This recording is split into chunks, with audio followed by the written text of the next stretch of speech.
සියලු දෙනාම සාදරයෙන් පිළිගන්නවා මගේ software hacks Sinhala tutorial channel එකට.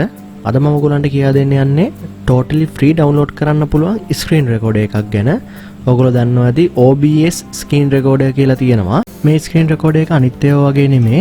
කිසිම watermark එකක් නැහැ මේ screen recorder එකට. ඒ කියන්නේ ඔයගොල්ලෝ record කරලා ඉවරුනායින් පස්සේ screen එක watermark එකක් පෙන්නන්නේ නැහැ. totally free එකක් මේක. අපි බලමු කොහොමද අපි ඒක download කරලා install කරගන්න කියලා. මුලින්ම මම යනවා. මම link එක දාන්නම් ඔයගොල්ලන්ට පල්ලෙහා description එකේ. මම දැනටමත් ඒක ඕපන් කරගෙන තියෙනවා. මෙතන OBS open source software එකක් මේක OBS studio කියලා තියෙන්නේ. features ඔයගොල්ලන්ට බැලුවොත් මේ පල්ලෙහා තියෙනවා. ඒගොල්ලන්ගේ features වෙන මේගොල්ලෝ පෙන්නලා මේකේ තියෙන්නේ. ඔයගොල්ලෝ කියවලා බලන්න ඒවා.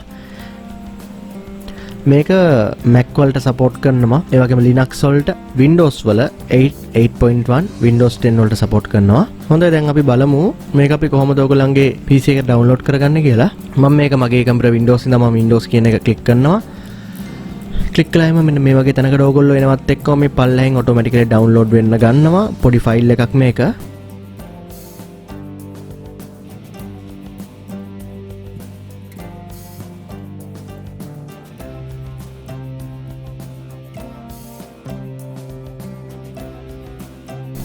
හොඳයි ඔයාලට දැන් පේනවා ඇති OBS studio එක එහෙම නැත්නම් OBS screen recorder එක ඩවුන්ලෝඩ් වෙලා ඉවරයි. මම ඒක මිනිමයිස් කළා. මගේ ඩවුන්ලෝඩ් වෙලා තියෙන මේ ඩවුන්ලෝඩ්ස් වලට මෙන්න මේක තමයි මේ ෆයිල් එක. මම ඒක right click කරලා run as administrator යනවා. yes. ඊට පස්සේ මේකෙන් එන ඔයගොල්ලන්ගේ welcome screen එක. ඒක next කරන්න. ඊට පස්සේ ඔයගොල්ලන් license agreement එක එනවා. ඒක next කරන්න. ඊට පස්සේ ඔයගොල්ලෝ save කරන්න ඕන path එක අහනවා. මේ විදිහම default මේ path එකම දෙන්න. වෙනස් කරන්න යන්න එපා. ඊට පස්සේ ඒක install දෙන්න. ඔයාලට පේනවා ඉතින් install වෙනවා මේ. ඉතාමත් ඉක්මනට install වෙනවා. ඒක පොඩි software එකක් නිසා.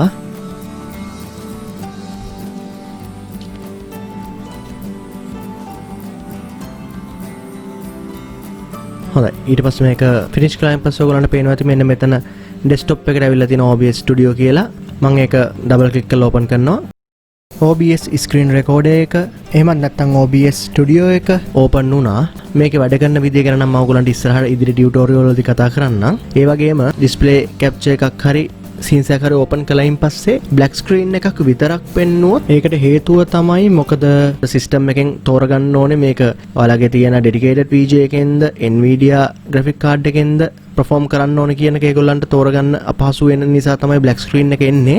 ඒ issue එක හදන විදියත් මම වීඩියෝ එකක් කරලා තියෙනවා. මම ඒකේ link එකත් පල්ලෙහා description එකෙන් දාන්නම්.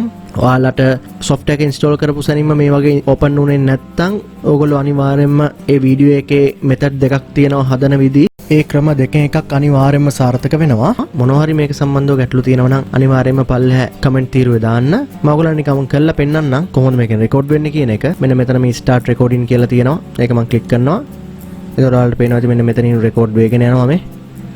මම නිකන් ඒක ඔයාලට පේන්න ඕන හින්දා මේක මම minimize කරලා මම මෙතන VLC player එක open කරනවා. මෙන්න මේක මම නිකන් පෙන්නන්න ඕන නිසා මේක කරන්නේ. ඊට පස්සේ මම ඒක close කරනවා. ඊට පස්සේ නැවතම OBS එක open කරනවා.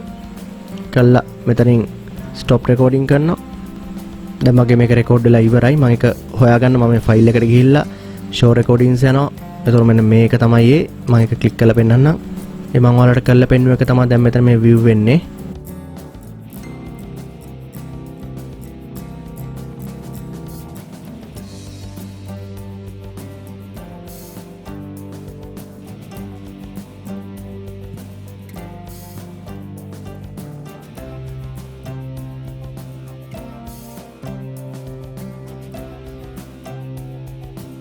ඔයාලට මේ වීඩියෝ එක ප්‍රයෝජනවත් වුණා කියලා හිතනවා නම් අනිවාර්යයෙන්ම like කරලා share කරන්නත් අමතක කරන්න එපා.